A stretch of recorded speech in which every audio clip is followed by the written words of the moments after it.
Minister RD কেন্দ্রীয় মন্ত্রী RD Giriraj উনি 2.5 দিন ধরে ত্রিপুরা রাজ্যে 28 তারিখে এসেছেন, আপনারা জানেন। তো আসার পরেই উনি অনেক রিভিউ মিটিং করেছেন, ভিজিট করেছেন। গতকাল আমাদের এসএইচজি মেম্বারদের সঙ্গে ইন্টারাকশন করেছেন কেন্দ্রীয় শতবার্ষিকী ভবনে, এবং অফিসারদের সঙ্গেও করেছেন। উনি আরডির প্রকল্পগুলি দেখেছেন এবং গ্রামীণ সড়ক যোজনা সেটাও উনি রিভিউ করেছেন, ওয়াটারশেড রিভিউ করেছেন, ফরেস্টের কিছু রিভিউ করেছেন, এবং উনি খুব ব্যস্ততায় এই 2.5 দিন কাটিয়ে গেছেন এবং অনেক আলোচনা হয়েছে, যেটা পজিটিভ আলোচনা, ইতিবাচক এবং ফলশ্রুত। এবং আমি বলতে চাই এত অ্যাক্টিভভাবে আমাদের সঙ্গে উনি ইনভলভ হয়েছেন, সেটা অকল্পনীয়। আমরা কল্পনাই করতে পারি না কেন্দ্রীয় মন্ত্রী এসে ফিল্ডে যাওয়া, ফিল্ডে কথা বলা, এসএইচজির সঙ্গে কথা বলা, গৃহ নির্মাণ, প্রাইম মিনিস্টার আবাস যোজনা আপনারা জানেন। এই দপ্তরের মন্ত্রী আমাদের ত্রিপুরা রাজ্যকে 1.59 1,59,000 উনি দিয়েছেন আমাদেরকে। এবং সে আগে টিনের চাল থাকলে ঘর পাওয়া যেত না, কাঁচা ঘর বলে সেটা ডেফিনিশন ছিল না, সেটাও চেঞ্জ করে দিয়েছেন আরডির থেকে। তো ত্রিপুরার জন্য উনি অনেক কিছু করছেন, ওনার থেকেই শুনবেন। উনি এসছেন এবং আমরা ওনাকে স্বাগত জানাই। উনি চলে যাবেন আজকে 4টার সময়। আগে আপনাদের সঙ্গে কথা বলা এবং আরডি কী কী প্রকল্প আছেন উনি বলবেন। উনি এসছেন, উনি মন্ত্রী, মিনিস্ট্রি, উনি আগেও মন্ত্রী, বহুকাল মন্ত্রী ছিলেন, বিহারেও মন্ত্রী ছিলেন, আমাদের কেন্দ্রীয় এমএসএমই মন্ত্রী ছিলেন, পশুপালন মিনিস্ট্রির মন্ত্রী ছিলেন। খুবই অভিজ্ঞ মন্ত্রী এবং খুব অ্যাক্টিভ ফিল্ডে, বিশেষ করে প্র্যাকটিক্যাল নলেজ অনেক বিষয় আমরাও জানি না। সুতরাং এই আলোচনাগুলি খুবই ভালো হয়েছে। কালকেও আলোচনা হয়েছে, পরশু আলোচনা রিভিউ নিয়েছেন উনি। আজকে সকালবেলায় ফিল্ড ভিজিট করলেন, কালকেও ফিল্ড ভিজিট করলেন। সুতরাং ত্রিপুরার জন্য উনি প্রশংসাও করেছেন। আমরা এসেছি কীভাবে 4,000 থেকে আজকে 27,000 নিয়ে গেলাম, হয়ে 2,62,000 দিদিরা কেয়ারের সঙ্গে যুক্ত। এবং ওনার দৃষ্টিকোণ সবচেয়ে বেশি দিয়েছিলেন এখানে এসএইচজি মা বোনদের ইনকাম কীভাবে বাড়ানো। উনি বলেছেন ইনকাম বাড়াতে হবে এবং একটা ডেট করে এর মধ্যে আমরা ইনকাম বাড়ানোর চেষ্টা করবো। রাজ্য সরকার থেকে বলেছি डीबीटी कर रहे हैं। पिछली सरकार में डीबीटी नहीं के बराबर था, अकाउंटेबिलिटी नहीं के बराबर था। हम केवल 99% डीबीटी नहीं कर रहे हैं मनरेगा में, बल्कि जियो टैगिंग कर रहे हैं।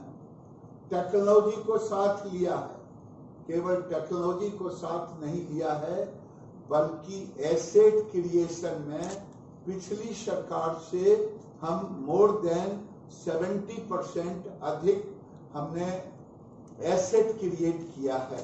ये मनरेगा का एक तरह से त्रिपुरा सरकार का अचीवमेंट माना जाएगा। अगर मैं सबसे बड़ी योजना है, भारत के प्रधानमंत्री ने कहा था कि 2022 तक हम सबको घर देंगे। परिवार जो उस समय 2011 के जनगणना के अनुसार थे उनको, और आज मैं डंके की चोट पे कह सकता हूं कि पूरे देश में लगभग 1,60,00,000 के तैयार हो गया है, और 2022 के मार्च तक हम 2 करोड़ बनाएंगे। और 2 करोड़ बनाने के बाद और एडिशनल लगभग हमने 1 करोड़ घरों का लक्ष्य लिया है। और उसी घर में मैं भारत सरकार के गोल में अगर 17-18 तक देखें, 15-16, 16-17, 17-18, तो केवल 12,659 घर बने थे, और आज 43,000 कहें या 42,944 कहें, मैं 43,000 कह रहा हूं। और त्रिपुरा की सबसे बड़ी मांग थी प्रधानमंत्री से कि हमारे यहाँ गरीबों का टीन का घर है। हमारे मैंडेट में टीन का घर नहीं आता था, लेकिन त्रिपुरा की सरकार के आग्रह पर भारत की सरकार ने स्वीकारा और हम 1,59,000 घर इनको नया देने का संकल्प लिया है 3 दिनों के अंदर। पहले भी प्राइम मिनिस्टर से इनकी मुलाकात हुई थी। ये एक बहुत बड़ी आवास योजना में त्रिपुरा का ही माइलस्टोन नहीं होगा, बल्कि जो हमारा लक्ष्य है उसमें त्रिपुरा का एक लंबा गोल होगा। मैं नहीं समझता कि 1,59,050 यानी 2 लाख घर ये अपने कार्यकाल में सैंक्शन करेंगे और उसको पूरा करने का लक्ष्य रखेंगे। तो हमने सड़क भी दी, जमीन भी डिजिटलाइजेशन किया, घर को भी स्वामित्व दिया, आवास भी दिया। अब जल जीवन की बात जब मैं करता हूं कि 70-72 साल, अब 75वां साल में हम क्रॉस कर गए आजादी के, लेकिन नीतियां ऐसी रही कि हम लोगों के घरों तक हम जल नहीं पहुंचा पाए। आज मैं डंके की चोट पे कह रहा हूं कि मैंने लक्ष्य लिया है कि 2023 तक देश के हर घर में जल पहुंचाने का काम। वैसे मैं बिजली की चर्चा नहीं करूंगा, बिजली मैंने पूरा कर दिया है, लेकिन त्रिपुरा ने भी कमाल किया। अगर 17-18 तक 2018 घरों में और पहले 1500 प्रतिदिन इधर के दिनों में, अब उसकी 10 टाइम्स की बढ़ोतरी हो गई है। तो मैं एक तरफ जल नल की व्यवस्था भी, और अंत में मैं इतना ही कहूंगा कि त्रिपुरा के 8 करोड़ 7 करोड़ जो ग्रामीण व्यवस्था है, घर है, भारत की सरकार सबसे ज्यादा अगर चिंतित है तो वो चिंतित है गांव की महिलाओं का, जिसको हम त्रिपुरा लाइव स्टॉक मिशन के रूप में जानते हैं। मैं वो सूची मांगना चाहूंगा, देश का सूची तो मेरे पास में है। आज मैं देश को आपके सामने रखना चाहूंगा, इसलिए रखना चाहूंगा जब तक आप हमारे संकल्प को नहीं देखेंगे, सुनेंगे, तब तक आप, हमने संकल्प लिया जब देश के प्रधानमंत्री नरेंद्र मोदी आए थे, उस समय देश में 2,35,00,000 महिलाएं जुड़ी थी। आज 7,7 मान लीजिए 7.25 करोड़ महिलाएं जुड़ी हैं देश में।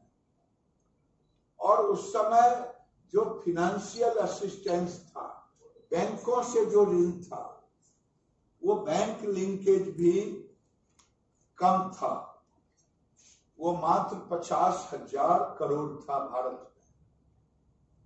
लेकिन नरेंद्र मोदी ने बहनों को लगभग 4 लाख करोड़ का ऋण दिलाने का काम किया। और मैं आपसे कहूं, मेरा लक्ष्य है कि 2025 तक भारत के ग्रामीण क्षेत्र में रहने वाले सभी घरों को जोड़ें। अगर मैं यहाँ त्रिपुरा की बात करता हूं तो मैं त्रिपुरा सरकार को धन्यवाद देना चाहता हूं कि 14-15 से 17-18 तक केवल सेल्फ हेल्प ग्रुप का नंबर था 4061 मेंबर जुड़ी थी 40,135। 1999 से यह स्कीम चल रहा है, वर्षों तक सरकार रही। 17-18 तक का टोटल अचीवमेंट यही है। ये 19-20 से 99 से चल करके 2017-18 तक केवल 4061 एसएचजी ग्रुप बना और 40,135 मेंबर। और ये सरकार आज तक, यानी एक हफ्ता पहले तक का फिगर होगा या कल तक का, 18-19 से 21-22 6 गुना की बढ़ोतरी हुई। 23,707 ये 3 साल बनाम 20 साल। ये त्रिपुरा की सरकार, उप मुख्यमंत्री को, पूरी टीम को, अरे मंत्री भी यही हैं, मैं इनको 6 गुना की बढ़ोतरी हुई। और मेंबर देखेंगे, जहां 40,135 था वहां 2,20,885 हुआ। अब मैं फिनेंशियल इंक्लूजन अगर आपके सामने रखूं, 14-15 से 17-18 तक केवल सारे चीज को जोड़ लूंगा 36.96 करोड़, वहीं 452 करोड़। अगर महिलाओं को ऋण की बात करेंगे और सारे 4 साल का जोड़ दूंगा तब तो 700 करोड़ चला जाएगा। मैं इसमें मुख्य रूप से एक ही बात कहना चाहूंगा, मैंने लक्ष्य किया है, जो देश में लक्ष्य किया है वही त्रिपुरा में लक्ष्य किया है कि जो लगभग अब 3 लाख महिलाएं हो गई हैं सब मिलाकर के, जो आदिवासी जो महिलाएं हैं, जो ट्राइबल डिपार्टमेंट से काम हो रहा, सबको मिला करके यहाँ जितनी है, लक्ष्य रखा है कि 22 तक इस 3 लाख में 1 लाख महिला की आमदनी 8,000 से 12,000 रुपया हो, और 6 लाख जो रूरल हैबिटेट हैं, वो 2025 तक जितने भी महिला इसके साथ जुड़ेंगी, मिनिमम आमदनी 1 लाख रुपया सालाना हो। उसकी ब्रांडिंग त्रिपुरा गवर्नमेंट करेगी। Livestock sector, farm sector, non farm sector. कल हम सेल्फ हेल्प ग्रुप की महिलाओं से मिला, मुझे बहुत खुशी हुई। 8,000 से 30,000 रुपये कमाने वाली बहनों ने अपनी बात स्टेज पर आके कहा। अगर मेरा लक्ष्य है कि 2025 तक इन महिलाओं की आमदनी, मैं ज्यादा नहीं बोल रहा हूं, जब 6 लाख को मिनिमम जोड़ने की बात, और उनका इनकम मिनिमम 1 लाख, तो भी हम 6 से 8,000 करोड़ त्रिपुरा के जीडीपी में एक लक्ष्य रखा है कि 2025 तक हम इस लक्ष्य को पूरा करने में राज्य सरकार के द्वारा सक्षम होंगे। ये मेरा पूरे देश में मोदी का लक्ष्य है कि महिलाओं के हाथ में हम मिनिमम 8 से 10,000 रुपया कैसे दें। और देने का मतलब ये नहीं है हम उनको फिनेंशियल असिस्टेंस करते हैं बैंक के द्वारा, मार्जिन मनी के द्वारा, सीड मनी के द्वारा, रिवॉल्विंग फंड के द्वारा, ये कई ऐसे फंड हैं, और मेंटरिंग करते हैं, ये लक्ष्य है। और आज 3 दिनों में मेरा लगता है कि भले ही ये राज्य छोटा राज्य हो, लेकिन मोदी जी ने जो मुझे टास्क दिया है कि त्रिपुरा के जीडीपी में महिलाओं का सबसे बड़ा योगदान हो, उसमें हम आपके सामने सारे विषय को रखने का काम किया, चाहे घर का हो, चाहे सड़क का हो, चाहे डिजिटल का हो, चाहे जल का हो, चाहे सेल्फ हेल्प ग्रुप के माध्यम से महिलाओं की आमदनी बढ़ाने का।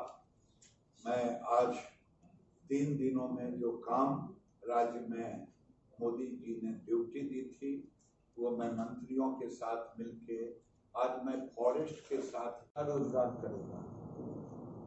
मुझे बहुत खुशी है कि त्रिपुरा बताया मुझे 70% फॉरेस्ट एरिया है, और 3-4 चीजों को फॉरेस्ट में, एक गिलोय को पूरे देश का हब बनाने की योजना, उसमें सेल्फ हेल्प ग्रुप को और जो मंत्रालय है ट्राइबल मंत्रालय, उसको जोड़ करके हम उसमें भी सेल्फ हेल्प, मेडिसिनल प्लांट में सेल्फ हेल्प ग्रुप के माध्यम से जो 70% ये त्रिपुरा गवर्नमेंट अगर को टारगेट कर रही है, रबर को टारगेट कर रही है। अगर रबर और सागवान ये तो होगा, बैम्बू में भी मैंने सेल्फ हेल्प ग्रुप को देखा है। एक एक्टिव चारकोल होता है, आपके यहाँ 2 तरह का बैम्बू है, एक सॉलिड बैम्बू, एक अंदर से होल बैम्बू। सॉलिड में 30% एक्टिव चारकोल आते हैं। यहाँ की सरकार, भारत सरकार की एक इंस्टीट्यूट है हिमाचल में, ICR का, CSIR का, वो पालमपुर में, उनके डायरेक्टर से बात आज मैं चीफ सेक्रेटरी को और यहाँ की टीम जाएगी। जो हमारी बहनें बैम्बू बेस हैंडीक्राफ्ट पर काम करती है, जो उनका वेस्ट बचेगा बैम्बू, उस बैम्बू को हम एक्टिव चारकोल बनाएंगे, जो 20 से 30% एक्टिव चारकोल आते हैं बन करके, जिसका $5 पर केजी इस महीने का रेट था, और पूरी दुनिया में इसका खपत हर साल बढ़ते जा रहा है। तो मैं तो आग्रह करूंगा डिप्टी सीएम से, एक तरफ फर्नीचर, हैंडीक्राफ्ट, लेकिन दूसरी तरफ एक्टिव चारकोल को भी आप टारगेट में रखें, और 70% एरिया जो फॉरेस्ट है, ये एक यहाँ के जीडीपी में मील का पत्थर साबित होगा, और हमारी बहनों को रोजगार देने में भी एक कारगर है। बहुत बहुत धन्यवाद, आप लोगों ने कष्ट किया और हमारी बातों को सुना, इसके लिए धन्यवाद। अब मैं दिल्ली के लिए रवाना हो रहा हूँ।